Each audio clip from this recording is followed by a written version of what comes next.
આજે ગ્રામજનોને તમે અહીંયા આવ્યા છો 15 જૂન માટે આમંત્રણ આપવા માટે, વીજપોલની તમે જે દાદાગીરી સાંભળી, શું કહેશો? ધ્રાંગધ્રાના કોંટ ગામની મુલાકાત બાદ આજે હળવદના સાપકડાની મુલાકાતે આવ્યા. ખેડૂતોનું સ્પષ્ટપણે કહેવું છે કે ગુજરાતની આ સરકાર અને પોલીસ પ્રશાસન એ સંપૂર્ણપણે દાદાગીરી અને તાનાશાહી પર ઉતરી આવ્યા છે. અહીંના ખેડૂતોને પોતાની મરજીની વિરુદ્ધ કંપનીઓને વીજળીના થાંભલા નાખવા દેવા નથી.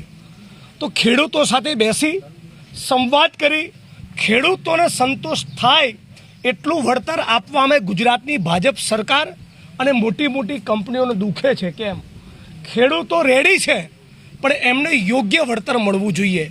તમે બેન દીકરીઓ માતાઓને લાકડીઓને ફટકાવીજો, પાછળથી બોછી પકડો, આગળથી ગરદન દબોચો અને આખું ગુજરાત જોતું હોય ને છતાં ભાજપ સરકારના પેટનું પાણી ન હલે. આ ગુજરાત માટે શરમનો વિષય છે. ગાંધી અને સરદારના ગુજરાતમાં આ પ્રમાણે ખેડૂતોનું દમન, ખેડૂતો પર જુલ્મ એ કોઈ પણ સંજોગોમાં ચલાવી લેવાય નહીં. આ દમન, આ દાદાગીરી, આ તાનાશાહીની વિરુદ્ધમાં કિસાન કોંગ્રેસ અને કિસાન સંઘર્ષ સમિતિ બધા જ ખેડૂત સંગઠનો સાથે મળીને 15 તારીખે 15 જૂન ગાંધીનગર જવાના છીએ અને ગાંધીનગરમાં બેઠેલી બેરી સરકારને કહેવાના છીએ કે ખેડૂતો રાજી થાય એટલું વળતર નહીં આપો તો થાંભલા નાખવા નહીં મળે, આજે નહીં અને કાલે નહીં.